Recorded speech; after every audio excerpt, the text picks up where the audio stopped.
আমাদের ভিতরে না থাকে, দুনিয়ার জমিনে জিন্দগি কাটাইতে পারবো কোনো মানুষের জিন্দগি হবে না। দুনিয়ার জমিনে আল্লাহ রাব্বুল আলামিন শুধু খাবার দাবার করার জন্যেই, বিবাহ শাদী করার জন্যে, আরামায়েশে ঘুমাইবার জন্য আল্লাহ দুনিয়াতে আমাকে আপনাদেরকে পাঠাই নাই। কথা কোন ঠিক নেই। কিন্তু দুনিয়ার প্রেক্ষাপট অনুযায়ী যখন মানুষ খাবার দাবারের প্রয়োজন পড়বে, খাবার দাবার খাবে, ব্যবসা বাণিজ্য করবে, কাজকর্ম করবে, চাকরি নকরি করবে, এতে কোনো পরিমাণ, কোনো চুল পরিমাণ বাধা নাই। কিন্তু যেই মুহূর্তে আল্লাহর হুকুম আমার আপনার সামনে আসবে, আল্লাহর হুকুমকে অগ্রাধিকার দিয়ে আল্লাহর হুকুমের সামনে আমার আপনাকে সিলিন্ডার করতে হবে। কথা কোন ঠিক নেই। কিন্তু দুনিয়ার জমিনের জন্য আমরা পাগল হয়েছি, বিবি বাচ্চার জন্য পাগল হয়েছি, ব্যবসার জন্য পাগল হয়েছি। এই ব্যবসা কাজকর্ম করতে করতে জিন্দিগি সোনার জীবন বিফলে কাটাইয়া দিলাম। কিন্তু মালাকুল মউত আজরাইল আলাইহিস সালাতু ওয়াস সালাম প্রত্যেকটা মানুষের পিছনে 24 ঘন্টা লাগা। কার কখন মৃত্যু হয়ে যাবে এই কথাটা বলা যায় না, কিন্তু 24 ঘন্টা আমার আপনার মৃত্যুর সময় কিন্তু আগায় আসতেছে। কথা কোন ঠিক না বেঠি? এই জন্য মুমিন, কবরের জগৎ হচ্ছে মানুষের জন্য সর্বপ্রথম যে ঘাঁটি বা মঞ্জিল। এই কবরের জগতের ভয়াবহ শাস্তির জন্য আল্লাহর নবী মুহাম্মদুর রাসূলুল্লাহ সাল্লাল্লাহু আলাইহি ওয়াসাল্লাম কবরের মধ্যে গিয়ে বসে গেলেন, গুরুস্থানের মধ্যে গিয়ে বসে গেলেন, সাহাবায়ে কেরাম বসে গেলেন। নবীজি কবরের সামনে গিয়ে কি যেন আঁকাআঁকি করতেছে, অনেক ধরে লম্বা একটা ধ্যান ধরলেন। হঠাৎ করে আল্লাহ নবী বলল, ও সাহাবীরা, এই কবরের আযাব থেকে তোমরা আল্লাহর কাছে পানা চাও। স্বয়ং মুহাম্মদুর রাসূলুল্লাহ পর্যন্ত কবরের আযাব থেকে পানা চেয়েছেন। বলেন সুবহানাল্লাহ। কবরের আযাব নাকি জাহান্নামের আযাব? কবরের আযাব থেকে নবীজি পানা চেয়েছেন। তাহলে মুহাম্মদুর রাসূলুল্লাহ সাল্লাল্লাহু আলাইহি ওয়াসাল্লাম সাহাবায়ে কেরামদেরকে কবরের ব্যাপারে সতর্ক করে গেছেন। যে নবী মুহাম্মদুর রাসূলুল্লাহ কবরের আযাব থেকে পানা চেয়েছেন, সাহাবায়ে কেরামকে পানা চাওয়ার জন্য বলে দিয়েছেন। তাহলে সেই কবরের আযাবের অবস্থা গুরুত্ব কম না বেশি? আরো জোরে কোন কম না বেশি? এরে মুমিন, এই জন্যই তো সাহাবায়ে কেরামের মধ্যে হযরত ওসমান গনি রাদিয়াল্লাহু তাআলা আনহু কোন কবরের পাশ দিয়ে যখন যাইতেন, কবর দেখে দেখে কান্না করতেন। কান্না করতে করতে দাড়ি মুবারকগুলি, দাড়িগুলি ভিজায় ফেলতেন, বুক ভাসায় ফেলতেন। সাহাবায়ে কেরাম প্রশ্ন করল, ওসমান, নবীজি যখন জাহান্নামের আলোচনা করে এরকম ভাবে তুমি তো কোনোদিন কান্না করো নাই, কবর দেখে দেখে তুমি কেন এত কান্নাকাটি করো? হযরত ওসমান জবাব দিয়ে, ও সাহাবীরা, নবীজি বলেছেন কবর হচ্ছে সর্বপ্রথম মঞ্জিল। একটা মানুষ দুনিয়ার জমিন থেকে বিদায় হওয়ার পরে সর্বপ্রথম যে স্টেশন, সর্বপ্রথম যে ঘাঁটি তার জন্য তৈরি করে রাখলো, এই ঘাঁটির নাম হলো কবর। কবরের জগতে যদি কোনো মানুষ পার না পায়, কঠিন হয়ে যায়, পরবর্তী সময়গুলি ঘাঁটিগুলি আরো কঠিন হয়ে যাবে। এই জন্য আমি উমর, এই জন্য আমি উসমান চিন্তা করি, না জানি এই কবরের আযাব থেকে আমি রক্ষা পাবো কিনা, এই কবরের ঘাঁটিটা আমার জন্য কঠিন হবে কিনা, এই কবরের ঘাঁটিটা আমার জন্য কঠিন হয়ে যায় কিনা। এই জন্য আমি চিন্তার মধ্যে পেরেশান হয়ে পড়ি। এই জন্য আমি উসমান কবরের দেখলে আমি চোখের পানি ছেড়ে ছেড়ে কান্না করি। বলেন সুবহানাল্লাহ। এরে মুমিন,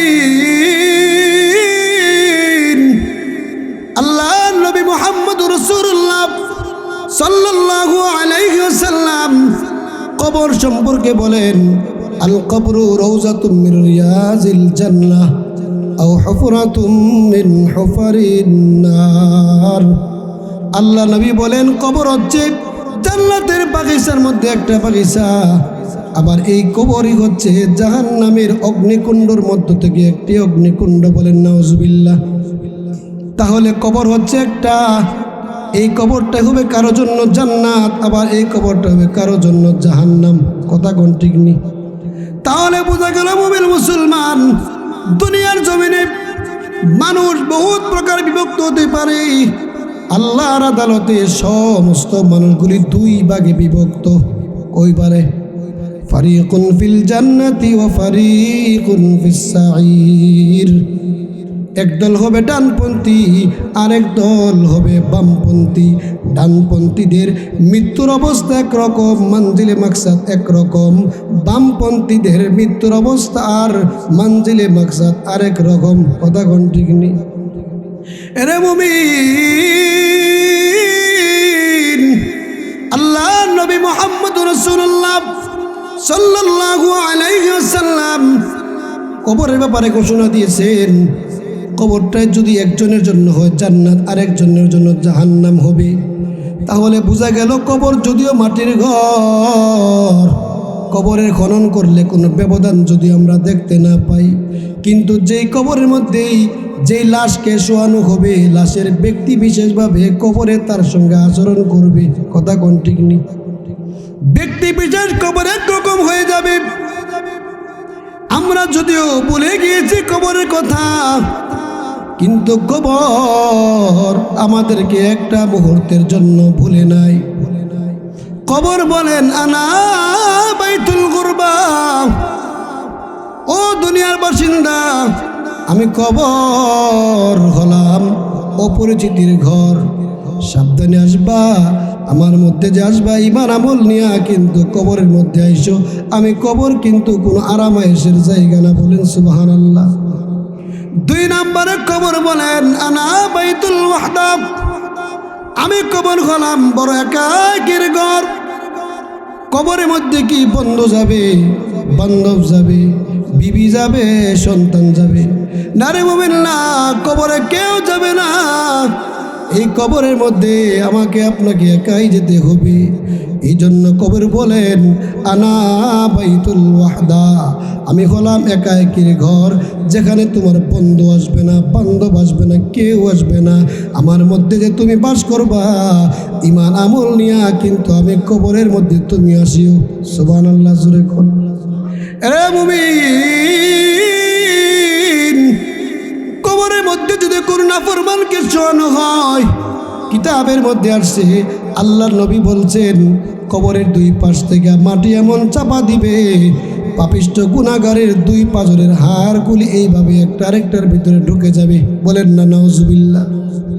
সেই কবর কিন্তু আমার আপনার সামনে, কখন কবরে চলে যাব এই গ্যারান্টি কিন্তু আমরা কেউ দিতে পারি না। কথা কোন ঠিক নেই? এরে মুমিন, এই কবরের মধ্যে একা একা যেতে হবে। বন্ধু যাবে না, বান্ধব যাবে না, কেউ যাবে না। সেই কবর কিন্তু আমাদের সামনে একদিন হাজির হবে। ওই কবরের মধ্যে কিন্তু আমি আপনি একদিন গিয়ে শুয়ে থাকবো। কথা কোন ঠিক নেই? সাথী নাই রে বাতি নাই রে কবরে, সাথী নাই রে বাতি নাই রে কবরে, বন্ধু নাই রে বান্ধব নাই রে কবরে, বন্ধু নাই রে বান্ধব নাই রে কবরে। কি যে উপায় হবে রে, ওই যে গহীন কবরে। আল্লাহু আকবার। কি যে উপায় হবে রে, ওই যে গহীন কবরে। মাওলা যদি মাফ না করে আমার, মাওলা যদি মাফ না করে আমারে। এরে মুমিন মুসলমান, কবর 2 নম্বরে বলবে আনা বাইতুল ওয়াহদা, আমি কবর হলাম বড় একাকির ঘর। এরে মোমেন মুসলমান, 3 নম্বরে কবর বলবে আনা বাইতুদ্দুদ, আমি কবর হলাম সাপ বিচ্ছু পোকামাকড়ের ঘর। সাবধানে আইসো, আমি কবরের মধ্যে খাট পালং বিছানা কোনো কিছুই থাকবে না। ইমান আমল যদি নিয়ে আসতে পারো, আমি কবর তোমার সঙ্গে ভালো আচরণ করব, অন্যথায় আমি কবরের মধ্যে সাপ বিচ্ছু ভর্তি থাকবে। বলেন নাউজুবিল্লাহ। এলে মোমেন মুসলমান, কবরের জগতে যে সাপ বিচ্ছু থাকবে, আযাব হবে, এই কথাটা আমাদের বিশ্বাস হয়নি। রে মুমিন, 5 ওয়াক্তের নামাজও পড়ে, মসজিদের সভাপতির দায়িত্ব পালন করে, নাস্তিকের সঙ্গে চলতে চলতে বলে মোল্লারা যে নামাজ পড়ে ডাইন দিকে সালাম ফিরা, বাম দিকে সালাম ফিরা, ডাইনে কি আর বামে কি? নাউজুবিল্লাহ, জোরে কোন। আমি জবাব দিছি, ডাইনে কি আর বামে কি? আজরাইল যখন মৃত্যুর সন্নিকটে সময় আসলে ডান গালে একটা থাপ্পড় দিব, বাম দিকে চেহারা ঘুরাইবে, বাম গালে থাপ্পড় দিলে ডান দিকে চেহারা ঘুরাইবে, তখন বুঝবো দুনিয়ার জমিনে সালাম ফিরাইবার সময় ডান দিকে কি ছিল আর বাম দিকে কি ছিল। কথা কোন ঠিক না? এমন মুসলমান পাওয়া যায় কবরের আযাব বিশ্বাস করে না, বলে এরকম ভাবে বলে কবরে যদি কোনো আযাব থাকতো, আমার লোকের তারা তো অনেক বছর হয়েছে মারা গেছে, তারা থাকতার লইলেন না। আমার তো অনেক লম্বা বয়স হয়েছে, কবরের জগতে কোনোদিন আযাব দেখছি না, ফেক আর ফানি। ধরে কর না নাউজুবিল্লাহ।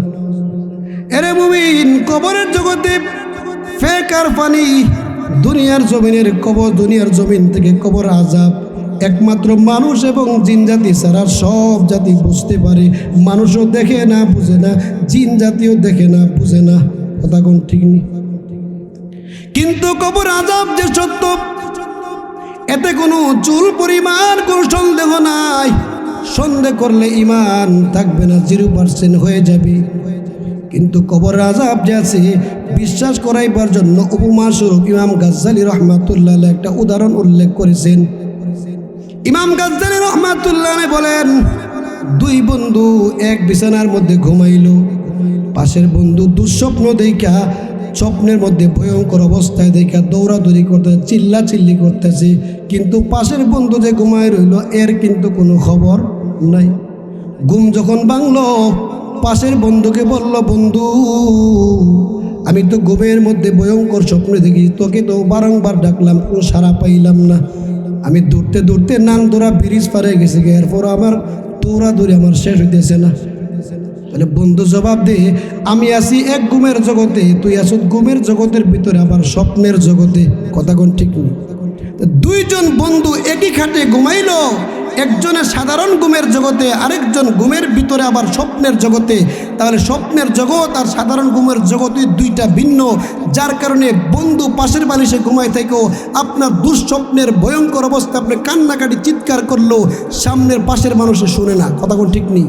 তাহলে যেই কবর হচ্ছে আখেরাতের শাস্তি, আখেরাতের প্রথম গাঠি, তাহলে দুনিয়ার এই জিনিসটা কবর আর দুনিয়ার মধ্যে তো জগৎই ভিন্ন। তাহলে দুনিয়ার থেকে কবর আযাব দেখবো কিভাবে?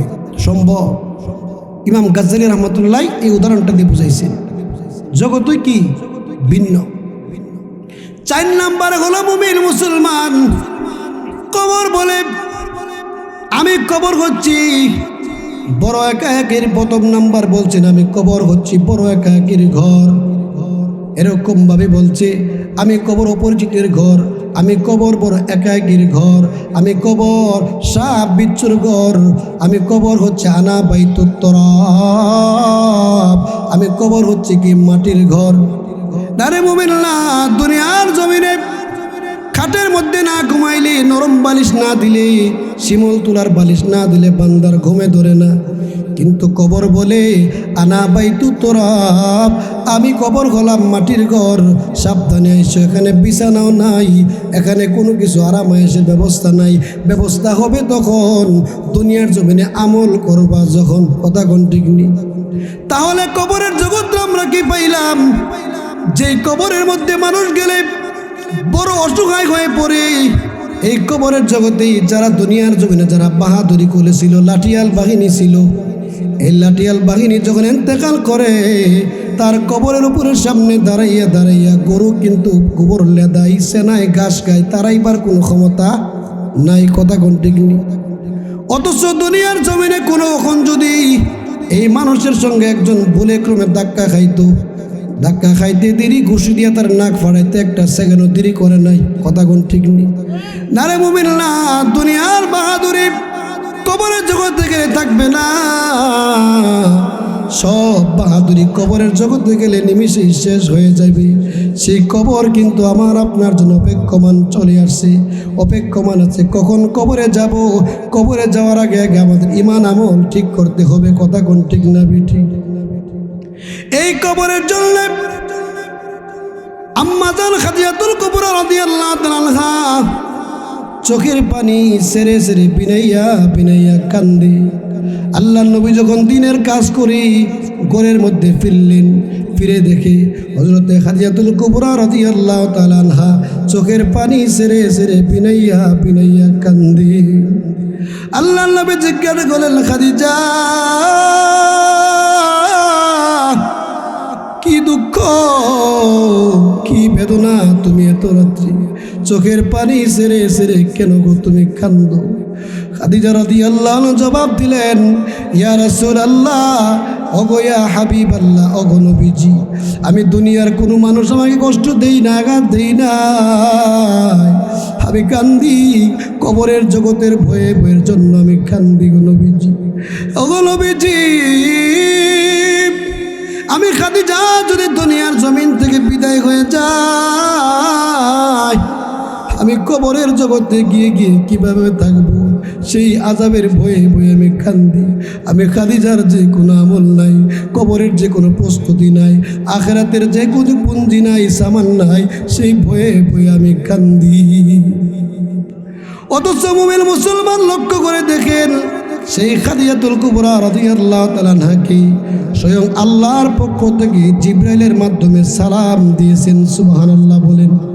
আল্লাহ বলেন, জিবরাইল যাও, আমি আল্লাহর পক্ষ থেকে আমি খাদিজাকে সালাম জানাও। আমার খাদিজা যেমন আমি আল্লাহর প্রতি সন্তুষ্ট খুশি, আমিও আল্লাহ খাদিজার প্রতি সন্তুষ্ট খুশি। সুবহানাল্লাহ বলেন। ও জিবরাইল যাও, আমি আল্লাহর পক্ষ থেকে আমার খাদিজাকে সালাম তুমি জানাও। তাহলে বলেন, যাকে আল্লাহ সালাম দেয় ওই লোক কি জান্নাতি না জাহান্নামী? জান্নাতি। যার তারে তো আল্লাহ সালাম দিবে না। আপনারা বলেন তো, কুড়িগড়ের কয়জনকে আল্লাহ সালাম দিছে? দিছেনি সালাম? বাংলাদেশের প্রধানমন্ত্রী নারে মুমিন না, কাউকে আল্লাহ সালাম দেয় নাই। যদি আমাকে আপনাকে সালাম দিয়ে দিত, পরের দিন থেকে নামাজ রোজা সব পুলিশ সাইরা দিয়ে বলতাম আমার ফকির আলী হাসিল হয়ে গেছে, এখন নামাজের দরকার নাই, আল্লাহ যেহেতু সালাম দিয়েছে আমি এখন কামেল হয়ে গেছি। কথা কোন ঠিক নেই? নারে মুমিন না, হযরতে খাদিজাতুল কুবরা রাদিয়াল্লাহু তাআলা আনহা আল্লাহর পক্ষ থেকে সালাম প্রাপ্ত হওয়ার পরেও কবরের ভয়ে ভয়ে বিনাইয়া বিনাইয়া কান্দিলেন, আল্লাহ করলেন। আর নবীজিকে শেষ মৃত্যুর পূর্বে নবীজিকে ওসিয়ত করে গিয়েছিলেন, ওগো নবীজি, আমি খাদিজা যখন দুনিয়ার জমিন ছেড়ে অন্ধকার কবরে পাড়ি দিব, ইন্তেকাল করব, ওগো নবীজি আপনি বলেন না আমার কাফনের ব্যবস্থা আপনার ব্যবহৃত একটা জামা দিয়ে আপনি করবেননি? সুবহানাল্লাহ জোরে করুন। ও নবীজি, আমি খাদিজার বিশ্বাস, আপনি নবীর ব্যবহৃত একটা জামা দিয়ে যদি আমি খাদিজার কাফনের ব্যবস্থাটা করেন, যেই কবরের মধ্যে যেই কাফনটা আমার নবীর থাকবে, ওই কাফনের মধ্যে জাহান্নামের আগুন কোনোদিন স্পর্শ করতে পারবে না। আল্লাহু আকবার বলেন। ওগো নবীজি, আমার সঙ্গে ওয়াদাবদ্ধ হন, আমি খাদিজা যেদিন ইন্তেকাল করব, আমার কাফনের ব্যবস্থা আপনার ব্যবহৃত জামা দিয়ে করবেননি। নবীজি বলে, খাদিজা তুমি আমার দুঃখের দিনের সাথী, যাও তোমার আবদার আমি কবুল করলাম, মঞ্জুর করলাম। সুবহানাল্লাহ জোরে কর। খাদিজা বলে, ওগো নবীজি, 2 নাম্বার হলো আমি ইন্তেকাল করার পরে আপনি আমার জানাজা করবেন, 3 নাম্বার হলো জানাজা করে যখন কবরে নিয়ে যাবেন, কবরে নিয়ে যাওয়ার পরে কবরে শোয়াইবার পরে যতক্ষণ পর্যন্ত মুনকার নাকিরের সওয়ালের জবাব আমি দিতে না পারবো, ততক্ষণ পর্যন্ত আমি খাদিজার কবরের পাশে দাঁড়াইয়া দাঁড়াইয়া অপেক্ষা করবেননি। সুবহানাল্লাহ জোরে বলুন। আল্লাহ নবী বলেন, খাদিজা যাও, তোমার এই 3 নাম্বার আবদারটা আমি নবীজি মঞ্জুর করলাম। আল্লাহ নবীর স্ত্রী খাদিজাতুল কুবরা রাদিয়াল্লাহু তাআলা আনহা ইন্তেকাল করার পরে নবীজির ব্যবহৃত একটা জামা দিয়া নবীজি খাদিজাতুল কুবরা রাদিয়াল্লাহু তাআলা আনহার কাফনের ব্যবস্থা করলেন, নিজে জানাজা করলেন। কবরস্থ করার পরে আল্লাহর নবী এরকমভাবে কবরের মধ্যে দাঁড়ায় রইলেন।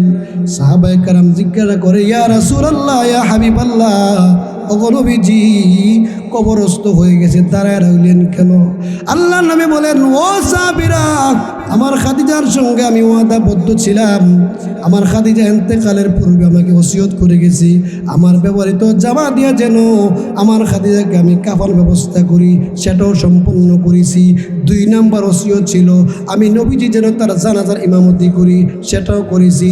3 নাম্বার ওসিয়ত ছিল যতক্ষণ পর্যন্ত মুনকার নাকিরের সওয়ালের জবাব দিতে না পারবে, ততক্ষণ পর্যন্ত আমি নবী যেন তার কবরের সঙ্গে দাঁড়ায় থাকি, সেই 3টা ওয়াদা আমি করেছিলাম। সুবহানাল্লাহ জোরে কোন।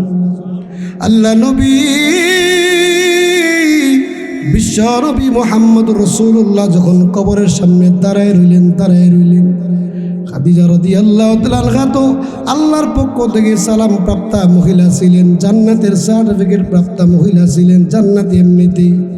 কিন্তু নবীজি দে খাদিজাতুল কুবরার সঙ্গে ওয়াদাবদ্ধ ছিলেন, সেই জন্য দাঁড়ায় রইলেন।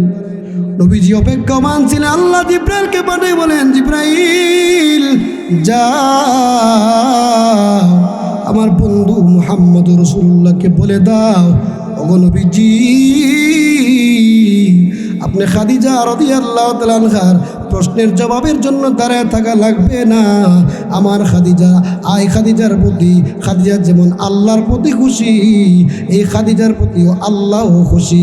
আল্লাহ খুশি হইয়া তার নিজ জিম্মাদারিতে খাদিজা রাদিয়াল্লাহু তাআলা আনহার প্রশ্নের জবাব আল্লাহ দিয়ে দিবেন। সুবহানাল্লাহ।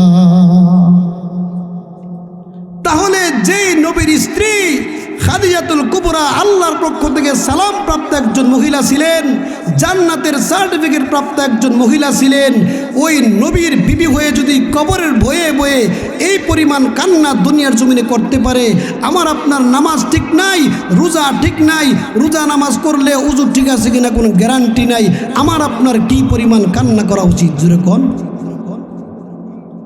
এই জন্য মোবাইল মুসলমান বলছিলাম, পয়গম্বর হযরত ঈসা আলাইহিস সালাতু ওয়াস সালামের জামানায় ঈসা আলাইহিস সালাতু ওয়াস সালাম যখন রাস্তা দিয়ে হাঁটছিলেন, পথিমধ্যে একটা রাখাল দেখলেন বিভিন্ন ধরনের উট গরু এরকমভাবে বকরির পাল নিয়ে, উটের পাল নিয়ে যখন চড়াইতেছিলেন, মাঠের মধ্যে চড়াইতেছিলেন। একটা উট বিশাল বড় মোটা তাজা হৃষ্টপুষ্ট ছিল। উটটার কানে কানে ঈসা পয়গম্বর কি যেন চুপি চুপি বললেন, খেয়াল করে দেখবেন। আবার অনেক দিন পরে যখন ঈসা আলাইহিস সালাতু ওয়াস সালাম এই রাস্তা দিয়ে যখন আসতেছিলেন, হঠাৎ করে দেখলেন সবগুলি উটের মধ্য থেকে একটা উট একেবারে জীর্ণ শীর্ণ শুকায় কঙ্কাল হয়ে গেছে। রাখালকে ডাক দেওয়া, রাখাল তোমার সব উটগুলির মধ্যে এই একটা উট এত জীর্ণ শীর্ণ কেন, কঙ্কাল হয়ে গেল কেন? রাখাল জবাব দেই, ওগো পয়গম্বর কিছুদিন পূর্বে কে যেন এই কোটের একটা কানে কানে কি যেন বলে গিয়েছিল, ফু দিয়েছিল, তখন থেকে আমার এই উটটা ঠিক মতো ঘাস পানি খাই না, খাবার দাবার খাই না, না খাইতে খাইতে এরকমভাবে শুকায় জীর্ণ শীর্ণ হয়ে গেছে, কঙ্কাল হয়ে গেছে। আল্লাহু আকবার জোরে কোন। অথচ ঈসা পয়গম্বর বুঝতে পারলেন, কিরে এই উটের কানে কানে তো আমি ঈসা পয়গম্বরে বলে দিয়েছিলাম, রে উট তোমাকে একদিন দুনিয়ার জমিন থেকে বিদায় হতে হবে। সেই মৃত্যুর কথাটা উটের কানে কানে বলে দিয়েছিলাম। তাহলে একটা উট যদি ঈসা পয়গম্বরের পক্ষ থেকে মৃত্যুর কথা কানে শোনার কারণে মৃত্যুর ভয়ে ভয়ে দুনিয়ার জমিনে ঘাস পানি খাবার দাবার ছেড়ে দেয়, তার কোনো হিসাব নাই, মুনকার নকিরের সওয়ালের জবাব দিতে হবে না। তাহলে যে আশরাফুল মাখলুকাত আল্লাহ জিন্নাত এবং মানুষকে বানাইছেন তার ইবাদতের জন্য, গোলামি করার জন্য, জিন ইনসানের হিসাব আল্লাহ পাই টু পাই করে নেবেন। তাহলে আমার আপনার ইন্তেকালের মরণের কথা ভয়ে ভয়ে কি পরিমাণ কান্না আর কি পরিমাণ ভয় নিয়ে দুনিয়ার জমিনে চলা দরকার, কথা কোন ঠিক নেই। নবীজির সাহাবী হযরত আবু বকর সিদ্দিক রাদিয়াল্লাহু তাআলা আনহু জঙ্গলের মধ্যে গিয়া গাছের পাতা ধরে ধরে কাঁদতেন, রে গাছের পাতা, আমি যদি আবু বকর গাছের পাতা হইতাম, গাছ থেকে পরে শুকাইয়া যাইতাম, কোনো জবাব লাগতো না। গরু ছাগলের রশির মধ্যে ধৈরা ধৈরা কান্দেন, রে গরু তোর তো কোনো প্রশ্নের সম্মুখীন হওয়া লাগবে না, কবরের জগতে যাওয়া লাগবে না। আমি আবু বকর যদি দুনিয়ার জমিন থেকে বিদায় হয়ে যাই, আমি আবু বকর সিদ্দিক কবরের জগতে গেলে মুনকার নাকিরের 3টা প্রশ্নের সম্মুখীন হওয়া লাগবে। এরকমভাবে আবু বকর সিদ্দিক কাঁদতেন। অথচ আবু বকর সিদ্দিক কি আল্লাহ রাব্বুল আলামিন দুনিয়ার জমিনে থাকা অবস্থায় জান্নাতের টিকিট দিয়েছিলেন, বলেন সুবহানাল্লাহ। আবু বকর সিদ্দিক যখন দুনিয়ার জমিন থেকে বিদায় হওয়ার পরে জান্নাতের ঘোষণা হবে, আল্লাহর তৈরি জান্নাতের প্রত্যেকটা দরজা থেকে আবু বকর সিদ্দিকের জন্য ওয়েলকাম জানানো হবে। আহলান সাহলান ইয়া আবা বকর, আহলান সাহলান ইয়া আবা বকর, ওয়েলকাম ইয়া আবা বকর। জান্নাতের দরজাগুলি বলবে, ও পয়গম্বরের সাহাবী, আমি জান্নাতের দরজা দিয়ে ঢুকেন। যদি আপনি সাহাবী, আমি জান্নাতের দরজা দিয়ে ঢুকেন। আমি সাহাবী, আমি এরকমভাবে জান্নাতের দরজার জীবন ধন্য হয়ে যাবে। তাহলে সেই সাহাবী যদি কবরের জন্য, মুনকার নকিরের সওয়ালের জবাবের জন্য এত ভয়ে ভয়ে কাঁদতে পারে, আমার আপনার কি পরিমাণ কবরের ভয় নিয়ে কান্না করা উচিত। এরে মোমেন মুসলমান, দুনিয়ার জমিন থেকে কবরের জগতে চলে যাব। এই কবরের জগতে যাওয়ার মাধ্যমে একটা মাধ্যম হলো কিন্তু মানুষের মরণ, কথা কোন ঠিক নেই। জিন্দা মানুষ হাতে লইব। কবরে যাইতে গেলে তো একটা মানুষ মৃত্যুবরণ করতে হবে, মৃত্যুর পরে আনা কবর, কথা কোন ঠিক নেই। তাহলে সেই মৃত্যু একদিন আমার আপনার সামনে মালাকুল মউত আজরাইল হাজির হবে। কুল্লু নাফসিন যায়িকাতুল মাউত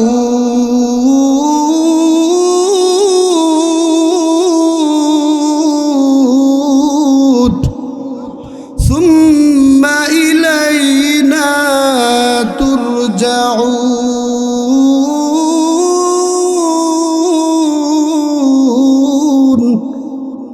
আল্লাহ বলেন, কুল্লু নাফসিন যায়িকাতুল মাউত, প্রত্যেকটা প্রাণীকুলকে মৃত্যুর স্বাদ উপভোগ করতে হবে।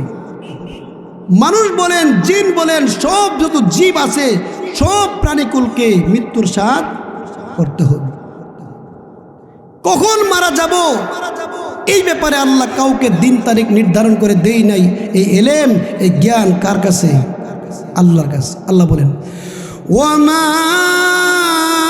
তাদরি নাফসুম মাযা তাকসিবু গাদা ওয়ামা তাদরি নাফসুম বিআইয়ি আরদিন তামুত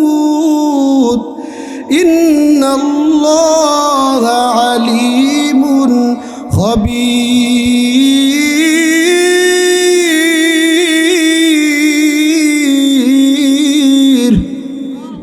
সূরা লুকমানের শেষের দিকে আয়াতগুলো আল্লাহ বলেন, ওমা তাদরি নাফসুম মাযা তাকসিবু গাদা, পৃথিবীর কোনো মানুষ জানে না আগামীকাল সে কি উপার্জন করবে, কি খাবে। এই ভবিষ্যতের খবরটা জানেন কে? আল্লাহ। না বিদ্যাকুটার ঠাকুর জানে? অসংখ্য মানুষ ঠাকুর কাছে গিয়ে হাত দেখায়, গণনা করে। তিরমিজির বর্ণনা, কোনো মানুষ যদি জ্যোতিষী আর ঠাকুরের কাছে গিয়ে হাত দেখায়, ভবিষ্যৎ গণনা করে, বিশ্বাস করে, টানা 40 দিন পর্যন্ত তার কোন ইবাদত আল্লাহর দরবারে কবুল হবে না, বলে নাউজুবিল্লাহ। ভবিষ্যৎ সব কিছু জানে একমাত্র আল্লাহ। 5টা বিষয়ের ইলম একমাত্র আল্লাহ জানে। কোনো পৃথিবীর কোনো মানুষকে আল্লাহ জানান নাই। আসমান থেকে কখন বৃষ্টি হবে সেই খবর জানেন আল্লাহ।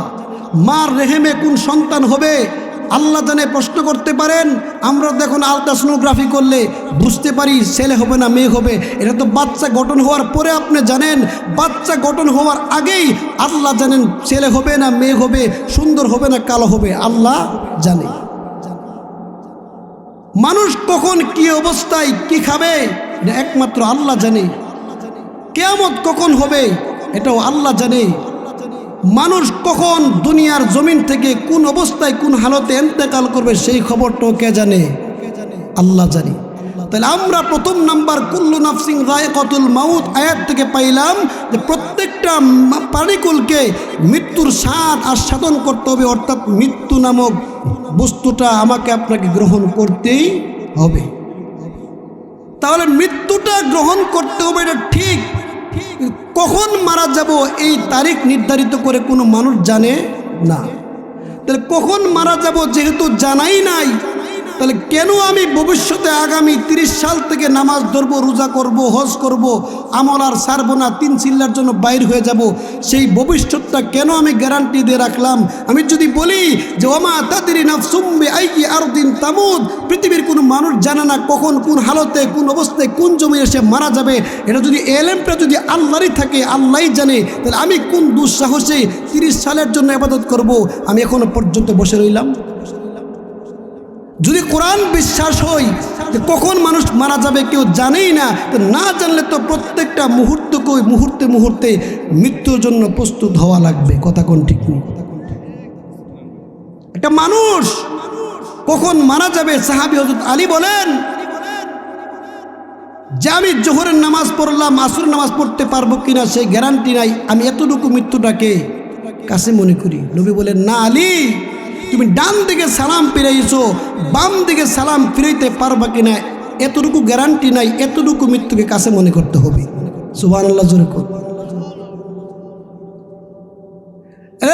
মুসলমান, দুনিয়ার জমিনে মানুষ যদি পাপিষ্ঠ হয় তার জন্য মরণটা হবে এক ধরনের। দুনিয়ার জমিনে মানুষ যদি নেককার হয় তার জন্য মরণটা হবে এক ধরনের। কথা কোন ঠিক নেই? আমি বলেছিলাম দুনিয়ার জমিনে মানুষ বহুত রকমের হতে পারে, বহুত দলে বিভক্ত হতে পারে। আল্লাহর আদালতে সমস্ত মানুষ 2 ভাগে বিভক্ত। একদল হচ্ছে ডানপন্থী অর্থাৎ নেককার, আর একদল হচ্ছে বামপন্থী অর্থাৎ ফাসিক, ফুজ্জার, গুনাহগার, পাপিষ্ঠ। বলেন নাউজুবিল্লাহ। পাপিষ্ঠকে যখন মালাকুল মউত আজরাইল আলাইহিস সালাতু ওয়াস সালাম জান কবজ করার জন্য যখন চলে আসে, অসংখ্য গজবের ফেরেশতা নিয়ে আসে। গজবের ফেরেশতাগুলি কালো কাপড় পরে আসবে, কালো চেহারা, ভয়ঙ্কর চেহারা নিয়ে মৃত্যু সজ্জার লোকটার সামনে আসবে। এই চক্ষু করে দেখে মালাকুল মউত আজরাইল আলাইহিস সালাতু ওয়াস সালামের ভয়ঙ্কর রূপ দেখে মৃত্যু সাহিত ব্যক্তিটা, মৃত্যু সজ্জা ব্যক্তিটা ভয়ে ভীত সন্ত্রস্ত হয়ে যাইবে। মালাকুল মউত আজরাইল যখন শিয়রাশি বসবে, ওই মালাকুল মউতের অবস্থা দেখে লোকটার মধ্যে একটা ঢেউ চলে আসবে, বই চলে আসবে। এদিক এদিক ফিরে তাকাইবে। দুনিয়ার মানুষ মনে করে ছেলে মেয়েদের দিকে তাকাইয়া তাকাইয়া বুঝি মায়া সারে। না রে মুমিন না, ছেলে মেয়েদের তাকায় দুনিয়ার মায়া সারে না। আজরাইলের অবস্থা দেখা চোখগুলি উঠাইয়া দিয়েছে।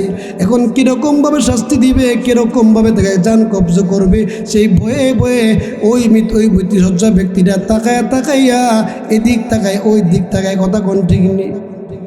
এরে মুমিন মুসলমান, মালাকুল মউত আজরাইল আলাইহিস সালাতু ওয়াস সালাম গজবের ফেরেশতা নিয়ে যখন আসবে, বান্দার পায়ের বৃদ্ধাঙ্গুল থেকে মৃত্যুর যন্ত্রণা তখন থেকে শুরু হয়ে যাবে, সাকরাতের অবস্থার মধ্যে শুরু হয়ে যাবে। রে মুমিন, মালাকুল মউত আজরাইল যখন মুমূর্ষ ব্যক্তির সামনে আসবে, মালাকুল মউত আজরাইলের ভয়ঙ্কর চেহারা দেখা বান্দার রুহটা ছটফট করতে থাকবে। একদিক দিয়ে হাত দিলে অন্য দিকে চলে যাবে, অন্য দিকে হাত দিলে আবার অন্য দিকে চলে যাবে। বলেন নাউজুবিল্লাহ। মরণ আমায় ডাকবে যেদিন নিঠুর রূপ ধরি গদরিয়া, আমি এই পৃথিবী যাব ছাড়িয়া, আমি এই পৃথিবী যাব ছাড়িয়া। নিজ সুরতে আজরাইল যেদিন দাঁড়াইবে সামনে, পা থাকিবে জমিনে তার মাথা ওই আসমানে। নিজ সুরতে আজরাইল যেদিন দাঁড়াইবে সামনে, পা থাকিবে জমিনে তার মাথা ওই আসমানে। ছটফট করিবে রঘু পালাইবার লাগিয়া গো লাগিয়া, আমি এই পৃথিবী যাব ছাড়িয়া, আমি এই পৃথিবী যাব ছাড়িয়া। মালাকুল মউত যখন আসবে তার রূহটা একদিকে হাত দিলে অন্যদিকে চলে যাবে। আজরাইল আলাইহিস সালাতু ওয়াস সালাম বলবেন, আল্লাহ তুমি তোমার কোন নাফরমান বান্দার নিকটে আমাকে পাঠাইলা? বান্দার রূহ তো আমি ধরতে পারি না, একদিক দিয়ে হাত দিলে অন্যদিকে রূহটা পলায়ন করে। রে মুমিন, বানায়া কিচ্ছা বলতেছি না, এমন একটা সময় মুহূর্ত কিন্তু আমার আপনার সামনেও আছে। কথা কোন ঠিক না রে মুমিন? না, মুরাকাবার হালাতে সকলে চোখ বন্ধ করে মৃত্যুর অবস্থার জন্য আপনি শুয়ে আছেন, এমন একটা দেন খেয়াল নেই। কথাটি শুনেন, যেন আমার বেলা ঘটতেছে, এমন একটা দেন খেয়াল নিয়ে শুনেন। দেখেন অন্তরের ভিতরে আল্লাহর মরণের ভয় আছে কি আছে না? রে মুমিন, মালাকুল মউত আজরাইল যখন বলবে, আল্লাহ তুমি তোমার কোন নাফরমান বান্দার নিকটে আমাকে পাঠাইলা? বান্দার রূহটা তো আমি ধরতে পারি না, একদিক দিয়ে হাত দিলে অন্য দিকে চলে যায়। আল্লাহ ডাক দিয়ে বলবে, আজরাইল যাও, আমি আল্লাহ জাহান্নামের ভিতরে এরকমভাবে একটা লোহার শিক বানিয়ে রাখলাম। একটা মানুষের শরীরের ভিতরে যেই পরিমাণ জয়েন আর পয়েন্ট থাকবে, ওই পরিমাণ লোহার শিকটার মধ্যে হুপ থাকবে, আংটা থাকবে। আমার নাফরমান বান্দার মুখ দিয়া তুমি এই জাহান্নামী লোহার শিকটা ঢুকায় দিবা। লোহার লোকটা যখন ঢুকায় দিবা, তার আত্মাটা যেই পয়েন্টে পলায়ন করুক না কেন, ওই লোহার খুবের মধ্যে লাইগা, আংটার মধ্যে লাইগা চলে আসবে। বলেন না নাউজুবিল্লাহ। নবীজি হাদিসের মধ্যে বর্ণনা করেন, ওই অবস্থার মধ্যে কেমন কষ্ট হবে। নাফরমান বান্দার মৃত্যুটা যখন হবে, একটা জীবিত বকরি যখন না জবাই করে চামড়াটা ছিলে ফেলবে, যত কষ্ট হবে এর চাইতে বেশি কষ্ট হবে। অনেক বর্ণনায় পাওয়া যায়, প্রত্যেকটা পশমের গুড়ায় গুড়ায় কাটা যুক্ত হলে, কাটা বিদ্ধ হলে যেই পরিমাণ এরকমভাবে ব্যথা হবে, অনুভব হবে, এর চাইতে বেশি কষ্ট অনুভব করবেন না। বলেন নাউজুবিল্লাহ। মালাকুল মউত আজরাইল যখন রূহ কবজ করবে, রূহ কবজ করার পরে উপরের দিকে যখন নিয়ে যাবে, ফেরেশতারা আসবে, সালার চোট নিয়ে আসবে তার রূহটাকে পেঁচাইয়া নিয়ে যাওয়ার জন্য। বলেন নাউজুবিল্লাহ। ইন্তেকালের পরে রূহটাকে সালার চোটের মধ্যে পেঁচাইয়া প্রথম আসমানের দিকে যখন নিয়ে যাইবে, ফেরেশতারা বলবে, এটা কোন নাফরমান বান্দার আত্মা রে? এই নাফরমান বান্দার গুনাহের দুর্গন্ধের কারণে আমরা আসমানবাসী টিকতে পারি না। বলেন না নাউজুবিল্লাহ। আল্লাহ বলবেন, ও ফেরেশতারা, এই পাপিষ্ঠ বান্দার রূহটা ফেলে দাও সিজ্জিনে। সিজ্জিন হচ্ছে জাহান্নামের একটা জেলখানা। পাপিষ্ঠদের আত্মাগুলি সিজ্জিনের মধ্যে ফেলে দাও। ফেলে দেওয়ার পরে আত্মাটা যখন দুনিয়ার জমিনে আসবে, আইসা দেখবে তার আপনজনেরা কান্নাকাটি করতেছে, কান্নাকাটি করতেছে। কান্না দেখে আত্মারা যেন এরকমভাবেই আর্তনাদ করে চিৎকার করে বলবে, এর সন্তান, কেন তোরা কান্না করস? তোদের কান্না তো একদিন আর 3 দিন হবে। আমি আমার যে কান্না শুরু হয়েছে, এই কান্না আর কোনোদিন শেষ হবে না। ব্যবসার কাছে গিয়ে বল, ব্যবসা, তোমার ব্যবসা, তোমার দোকানদারি চালাইতে চালাইতে মসজিদের মিনার থেকে যখন আজানের আওয়াজ আসতো, আমি আল্লাহটাকে সারা দিই নাই, নামাজ পড়ি নাই। আজকে আমার কি হালত হয়েছে? এইভাবে কান্না করতে থাকবে, কান্না করতে থাকবে। আল্লাহু আকবার, জোরে কোন। এরা মুমিন, লোকটা যদি জান্নাতি হয়, নেককার হয়, ওই নেককার লোকের আত্মাটাও যখন আসতে চাইবে না, আল্লাহ রাব্বুল আলামিনের কাছে আজরাইল তখন ডাক দিয়ে বলবে, ও আল্লাহ, তোমার এই বান্দার রূহ তো আসতেছে না। আল্লাহ জবাব দিবেন, ও মালাকুল মউত আজরাইল, আমার যে বান্দা দুনিয়ার জমিনে আমি আল্লাহকে ভুলে নাই, আমি আল্লাহর প্রেমে আসক্ত ছিল, তোমরা কি মনে করো আমি আল্লাহর প্রেম আমার বান্দা থেকে দূর হয়ে গেছে, কমে গেছে? না মুমিন, কমে নাই। আল্লাহ রব্বুল আলামিন তখন আজরাইলকে বলবেন, আজরাইল, জান্নাতটা এরকমভাবে জান্নাত থেকে একটা আপেল নিয়ে আসো, জান্নাতি আপেলের মধ্যে আমি আল্লাহর নাম লিখে দিবা আল্লাহ।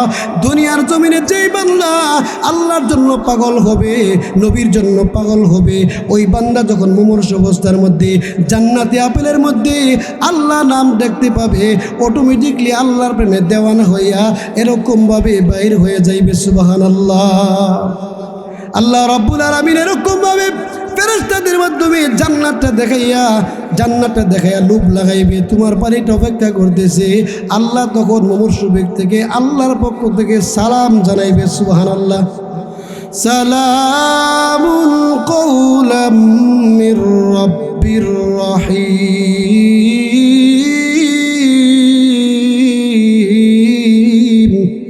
তোমার রহমান রহিমের পক্ষ থেকে তোমাকে সালাম জানানো। সুবহানাল্লাহ বলে। তাহলে এন্তেকালের পূর্ব মুহূর্তে নেককার হলে আল্লাহর পক্ষ থেকে সালাম জানানো হয়, বান্দাকে যে আল্লাহ জান্নাতটা দিবেন ওই জান্নাতটা বান্দাকে দেখানো হয়। সুবহানাল্লাহ বলে। এরপরে বান্দাকে জানাজা দিয়ে যখন কবরে নিয়ে যাবে, যদি লোকটা বদকার হয়, খাটিয়ার মধ্যে থাইকাই কবরের জাহান্নামের দাউ দাউ আগুনগুলি দেখতে থাকবে আর আর্তনাদ করবে, ওরে সন্তান ও আমার বাতিজা, তোদেরকে এত কষ্ট করে লালন পালন করেছি, মাটি কেটে খাওয়াইছি, তোরা কেমনে জানি না বুঝছে আমাকে আগুনটা ফেলাইতেছ? কে শুনে কার চিৎকার? মৃত্যু ব্যক্তি দেখবে, কিন্তু কখনো দুনিয়ার কোনো মানুষ সে আযাব দেখবে না, কোনো কিছু দেখবে না। কারণ দুনিয়ার জমিন থেকে মানুষ কবরে আযাব দেখবে না। আল্লাহর নবী মুহাম্মদ রাসূলুল্লাহ দোয়া করে দিয়েছেন, কারণ যদি দোয়া না করতেন তাহলে কোনো মানুষ তার আপন বাবাকে জান্না বুঝা আগুনের মধ্যে শোয়াই দিয়ে আসতো না। কথা কোন ঠিক কিনা? কবর আযাবকে দুনিয়ার মানুষের চক্ষু থেকে গোপন করা হয়েছে। আর লোকটা যদি জান্নাতি হয়, লোকটাকে জানাজার পরে যদি দেরি করে, লোকটা বলে, তোরা আমাকে কেন কষ্ট দিচ্ছ? আমার জন্য তো জান্নাতের বিছানা অপেক্ষা করতেছি। সুবহানাল্লাহ বলে। দুনিয়ার জমিনে যদি মানুষ বদকার হয়, কবরের জগতে চলে গেলে মুনকার নাকির যখন প্রশ্ন করবে, মার রব্বুকা, বলে হা লা আদরি, আমি জানি না। ওমা দীনুকা, কোনো জানে না। মান নাবিয়ুকা, কোনো জানে না। লোকটা যদি জান্নাতি হই, লোকটাকে প্রশ্ন করলে কিতাবে আছে, কোনো নেককারী মহিলা যদি মারা যায়, মারা যাওয়ার পরে মুনকার নাকির সওয়াল জবাব করার জন্য আসবে। মুনকার নাকির সওয়ালের জবাব উত্তর দিব তো দূরের কথা, বান্দি বলবে, তোমরা কারা? আমার থেকে তোমরা একটু দূরে সরে যাও, আমার আসরের নামাজটা কাজা হইতেছে। সুবহানাল্লাহ জোরে কর। আসরের নামাজ কাজা হইতেছে। মুফাসসিরিনে কেরাম ব্যাখ্যায় লেখেন, যারা 5 ওয়াক্ত নামাজি, 5 ওয়াক্তের প্রত্যেকটা ওয়াক্তের নামাজ কিন্তু গুরুত্ব আছে। তো বান্দি আসরের নামাজ কাজা হয়ে যায়, কথা বলবেন কেন? জবাব হচ্ছে, দুনিয়ার জমিনে দেখবেন আসরের নামাজের পরে মাগরিবের নামাজের পূর্ব মুহূর্তে সূর্য ডুবে গেলে একটা অন্ধকার ভাব পরে কি পরে না? তো কবরের জগতে গিয়ে দেখবে সূর্য নাই, অন্ধকার অন্ধকার ভাব। উনি মনে করবে উনি এখনও দুনিয়ার জমিনে আছে, এই জন্য বলবে আমার আসর নামাজটা কাজ হইতেছে, তোমরা দূরে সরে যাও। ফেরেশতারা বলবে, আল্লাহ তুমি তোমার কোন বান্দির নিকটে পাঠাইলা? আমি প্রশ্ন করি, প্রশ্নের জবাব দেই না, বলে আসরের কাজ হইতেছে। আল্লাহ বলবেন, ফেরেশতারা, আমার যে বান্দি কবরের জগতে আইসাও আসরের নামাজের গুরুত্ব দিয়া নামাজ পড়ার জন্য তোমাদের কাছে সময় চাচ্ছে, তোমার দূরে সরে যেতে, তোমরা কি মনে করো আমার এই বান্দি কবরের জবাব দিতে পারবে না? অবশ্যই পারবে। বান্দিকে আল্লাহ এলহাম করে দিয়ে বলবেন, বান্দি তোমার প্রশ্নের জবাব দিতে পারবা, আমি আল্লাহ বলে দিলাম। কারণ সিস্টেম হচ্ছে কবরের জগতে 3টা প্রশ্ন করবে, তার জবাব দিতে হবে, তুমি পাই টু পাই 3টা প্রশ্নের জবাব তুমি দিয়ে দাও, সিস্টেম মেনটেন করো। সুবহানাল্লাহ বলে। যদি দিতে পারে বান্দির জন্য, বান্দিকে আর বান্দাকে তো 3টা কাপড় দিয়া, মহিলা হইলে 5টা কাপড় দিয়ে পেঁচাইয়া দেয়, অন্য কোনো কাপড় থাকবে না। তো আল্লাহ তাআলা জান্নাতি ব্যক্তির সম্মানার্থে জান্নাতি পোশাক পরায় দিবেন, কবরের মধ্যে জান্নাতি বিছানা বিছিয়ে দিবেন, জান্নাতের সঙ্গে একটা হিমেল হাওয়া বইবে একটা জারি করে দিবেন, পথ জারি করে দিবেন। সুবহানাল্লাহ বলেন। তাহলে সেই কবরের মধ্যে গেলে আমার আপনার কি অবস্থা হবে, সেই ভয়াবহতা থেকে আল্লাহর কাছে পানা চাওয়া দরকার আছে না নাই? স্বয়ং মুহাম্মদুর রাসূলুল্লাহ নিজে কবরের আযাব থেকে পানা চেয়েছেন, সাহাবায়ে কেরামকে পানা চাওয়ার জন্য নির্দেশ করে দিয়েছেন। সেই নির্দেশটা আম হয়ে গেছে গোটা উম্মতের জন্য। কবরের জগতের আযাব থেকে পানা চাওয়া 24 ঘন্টা জরুরি। কথা কোন ঠিক নেই?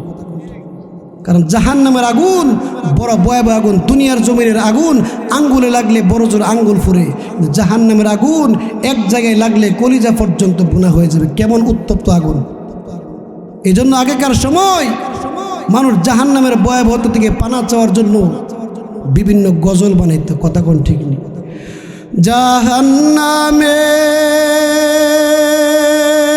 জাহান্নামের আগুন মাবুদ সইতে পারব না,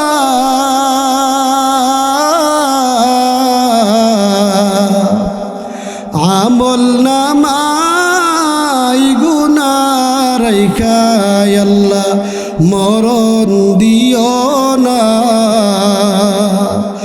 আমল নামাই গুনাহ রাইখা আল্লাহ মরণ দিও না। আজরাইল যেদিন ধরা দিবে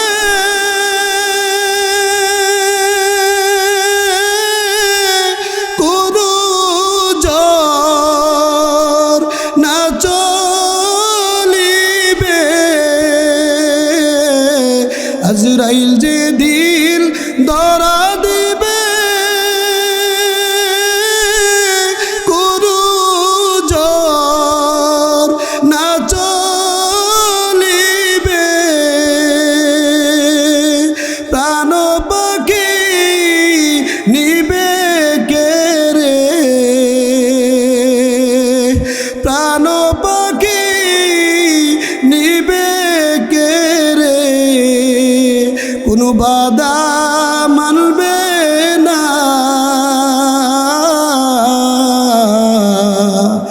আমল নামাই গুনাহ রাইখা আল্লাহ মরণ দিও না,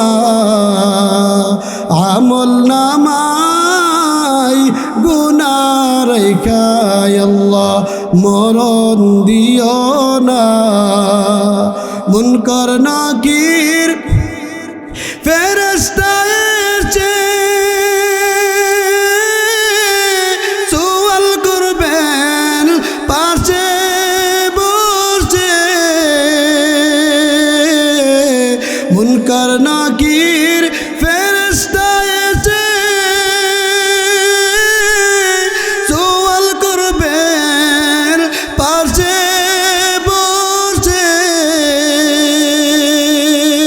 না পারিলে সওয়াল কোনো জবাব, না পারিলে কোনো জবাব, কোনো উপায় হবে না, আমল নামাই গুনাহ রাইখা আল্লাহ মরণ দিও না, আমল নামাই গুনাহ রাইখা আল্লাহ মরণ দিও না, আমল নামাই গুনাহ রাইখা আল্লাহ মরণ দিও না। দুনিয়ার জমিন থেকে গুনাহ নিয়ে গেলে অবস্থা ভয়াবহ হবে। এই দুনিয়ার জমিনে চলতে গেলে আল্লাহকে খুশি, নবীকে খুশি, নবীর তরিকা আল্লাহর হুকুম নিয়ে আমাদের 5 ওয়াক্তের নামাজ রোজা যা কিছু বিধান আল্লাহর পক্ষ থেকে আমাদের জন্য করণীয় আনছেন, মা আতাকুমুর রাসূল ফাখুযুহু ওয়া মা নাহাকুম আনহু ফান্তাহু।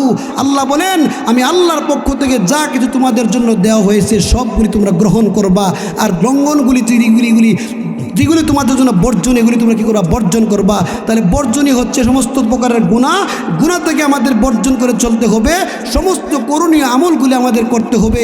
এরপরে দুনিয়াতে থাকা অবস্থাতেই জাহান্নামের আগুনের আযাব, এরকমভাবে কবরের আযাব থেকে আল্লাহর কাছে যদি মুনাজাতের মাধ্যমে কান্না করে করে পানা চাইতে পারি, আল্লাহ যদি দোয়া কবুল করেন, আমলগুলি কবুল করেন, তাহলে আমরা বেঁচে যাব কবরের আযাব থেকে, বেঁচে যাব ফুলসিরাতের ব্রিজের থেকে আমরা বেঁচে যাব।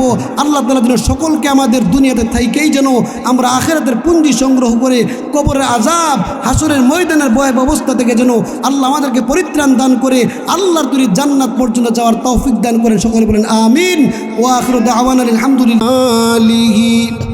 حسنت جميع خصاله صلوا عليه وآله محمد آकर كفر کو مٹایا محمد نے آکر کفر کو مٹایا، کفر کو مٹا کر صداقت بتایا، بلغ العلا بکمالہ كشف الدجى بجماله، حسنت جميع خصاله صلوا عليه وآله।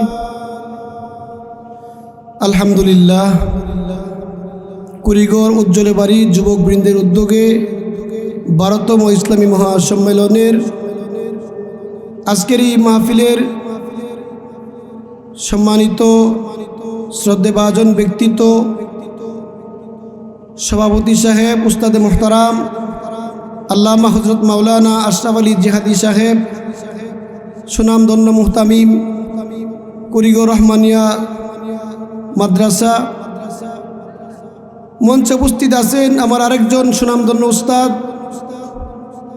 আল্লামা আলহাজ হযরত মাওলানা আবুল কালাম আজাদ সাহেব, দিগর মুআজ্জাজ মুকাররম উলামায়ে কেরাম, প্যান্ডেল উপবিষ্ট ধর্মপ্রাণ মুসলমান ভাই বাবারা, পর্দার আড়ালের অবস্থানরতা শ্রদ্ধেয় সম্মানিতা অবলা সরলা মা ও বোনেরা, মহান রব্বুল আলামিনের দরবারে কালিমাতুশ শুকুর, যে মহান মুনিব রব্বুল আলামিন আমাদেরকে ফিতনা ফাসাদের জামানায় বিভিন্ন ফিতনা থেকে ফারেক করে, বিভিন্ন পরিবেশ থেকে মুক্ত করে, চাষটলের আড্ডাবাজি থেকে মুক্ত করে কোরআন সুন্নাহ ভিত্তিক উলামায়ে কেরামের জবান থেকে আলোচনা শুনবার জন্যে যে আল্লাহ রাব্বুল আলামিন আমাদেরকে তার রহমতি বরকতি চাদর দিয়ে বেষ্টনী দিয়ে আমাদেরকে পাঠিয়ে দিয়েছেন, সেই দয়াময় মহান রব্বুল আলামিনের দরবারে অন্তরস্থল থেকে কালিমাতুশ শুকুর জ্ঞাপন করি পড়ে আলহামদুলিল্লাহ।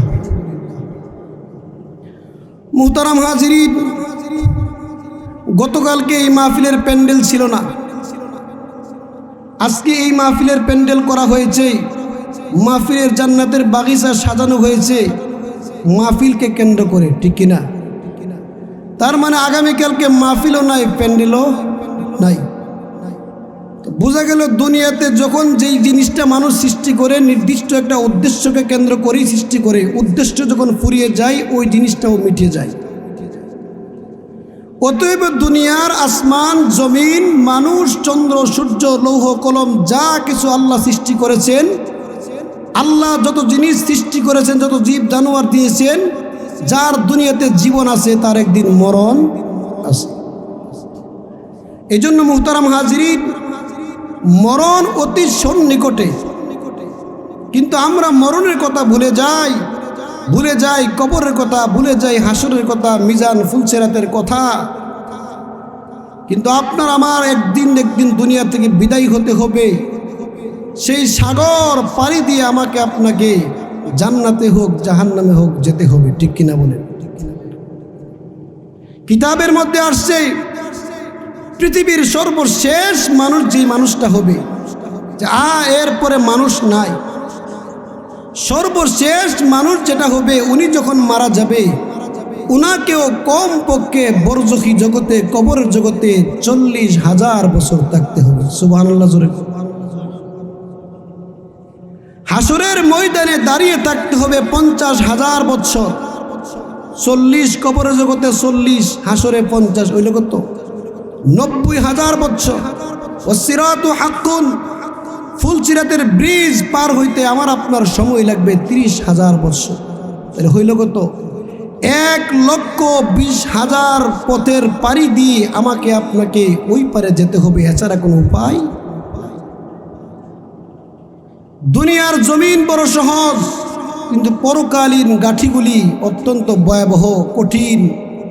যেখানে সাথী নাই, বাতি নাই, বন্ধু নাই, বান্ধব নাই, স্ত্রী সন্তান কেউ দুনিয়ার জমিনে তখন আর থাকবে। সেই একটা মুহূর্ত প্রত্যেকটা মানুষের সামনে আছে।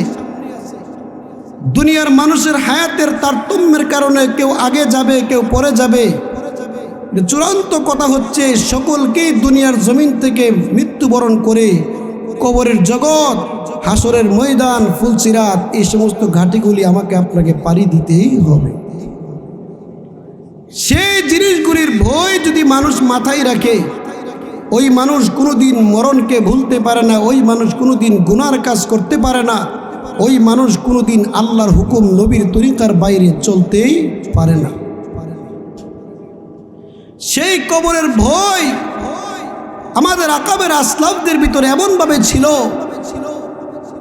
তাহাজ্জুদের সময় ঘুম থেকে উঠে তাহাজ্জুদের নামাজ আদায় করে সেই কবরের চিন্তা, হাসরের চিন্তা, ফুলসিরাতের চিন্তায় আল্লাহর কাছে দোয়া মোনাজাত করে চোখের পানি সেরে সেরে কাঁদতেন। সুবহানাল্লাহ।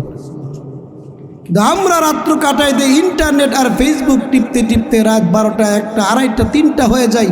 ফজরের আজান যখন দেয় তখন আমার ঘুম সাফে, ঠিক নেই। অথচ একটা মানুষ ফজরের আগ থেকে ঘুম থেকে উঠলে আল্লাহর কাছে মানুষ দোয়া মোনাজাত করে যা চাইবে আল্লাহ তাই পূরণ করবে। বলছিলাম, আমাদের আকাবের আসলাফ কবরের জন্য, হাসরের ভয়াবহতার জন্য চোখের পানি সেরে সেরে কাঁদছেন। আমাদের চোখ দিয়ে কোনো পানি আসে না।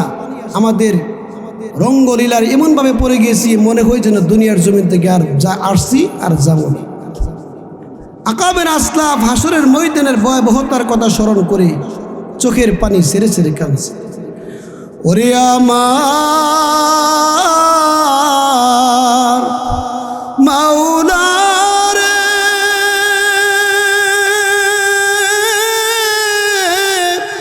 ওরে আমার মাবুদ রে,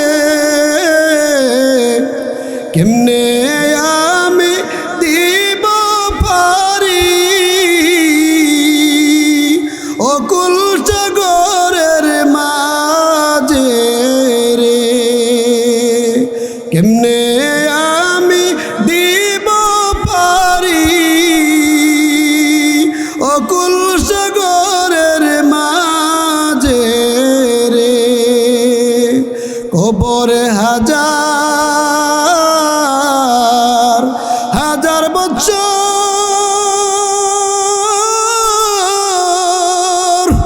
হাসরে 50,000 বছর, কবরে হাজার হাজার বছর, হাসরে 50,000 বছর, আমি 30,000 বছরের ফুলসিরাত কেমনে পারি দিব রে, আমি 30,000 বছরের ফুলসিরাত কেমনে পারি দিব রে, ওরে আমার মাওলা রে, ওরে আমার মাবুদ রে, কেমনে আমি দিব পারি অকুল সাগরের মাঝে রে, কেমনে আমি দিব পারি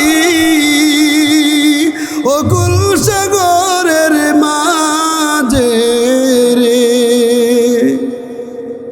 এইভাবে চোখের পানি ছেড়ে ছেড়ে আমাদের আকাবের আসলাম বুজুর্গানের দিন কবরের বয়ে, হাসরের বয়ে, মিজান ফুলসিরাতের বয়ে মানুষ কান্না করতেন। সুবহানাল্লাহ। সেই কান্না আমাদের থেকে এখন দূরীভূত হয়ে গেছে। সেই বাসনা কান্নার অনুভূতি ভিতরে আমাদের জাগে না। মা বাবা এন্তেকাল করার পরে, দাদা এন্তেকাল করার পরও চোখে পানি আসে না, ফেসবুকে লাইভ দিয়ে স্ট্যাটাস দেয়। চোখের পানি আসে না, গুরুস্থানে গিয়ে পর্যন্ত ফেসবুকে লাইভ আর ছবি। মোবাইল আমাদেরকে এই পরিমাণ তিলকে পাথর করে ফেলেছে। আপন নিকটাত্মীয় এন্তেকাল করলে ফেসবুকে লেখার টাইম পাওয়া যায়, চোখের পানি ফালাইবার টাইম নাই, কোরআন তেলাওয়াত করে খতম দেওয়ার টাইম নাই। বলছিলাম আমরা যদিও ভুলে গেছি কবরের কথা, মিজান ফুলসিরাতের কথা, হাসরের ময়দানের কথা, কিন্তু এইগুলি আমাদের কথা একটা মুহূর্তের জন্য ভুলে নাই। যতদিন মানুষ দুনিয়াতে থাকবে ততদিন পর্যন্ত আল্লাহর হুকুম, নবীর তরিকার ভিতর দিয়ে জিন্দগি পরিচালনা করতে হবে। তাহলেই কেবল পরকাল সাকসেস, চূড়ান্ত ভবিষ্যৎ আমাদের সাকসেস। কিন্তু আমরা মঞ্জিলে মাকসাদ আর টার্গেট আর ভবিষ্যৎ বানাইছি দুনিয়াকে, এজন্য আখিরাতকে আমরা বরবাদ করছি। দুনিয়ার জমিনের ভবিষ্যৎ বুঝতে বুঝতে, দুনিয়ার জমিনের ভবিষ্যৎ যারা বুঝে কৃষিকাজ করে, দুনিয়ার জমিনের ভবিষ্যৎ বুঝতে গিয়া কৃষিকাজ করেনেওয়ালা লাইল কাটতে কাটতে ফুলসিরাত। ফুলসিরাত বুঝেন? একবারে চিকন, 2টা আর 3টা কেল বাড়াইবার জন্য। দুনিয়া বুঝনেওয়ালাদের, ভবিষ্যৎ বুঝনেওয়ালাদের এই অবস্থা। আর যারা পরকাল বুঝছিল, শেষ রজনীতে উঠে চোখের পানি ছেড়ে ছেড়ে আল্লাহর কাছে কান্না করেছিল, আল্লাহ, যেই মানুষের মৃত্যুর পরে প্রথম মঞ্জিল গাটি হচ্ছে কবর, কবরে না জেনে আমার কি অবস্থা হয়ে যায়, সেই ভয়ে ভয়ে মানুষগুলি কাঁদতেন। আর আমরা রাত্রে হলে চিন্তা করি কাকে মারা যাবে, কার কাছ থেকে টাকা খাওয়া যাবে, এই ধান্দার চিন্তায় আমাদের রাত দিন পার হইতেছে। কথা কোন ঠিক কিনা?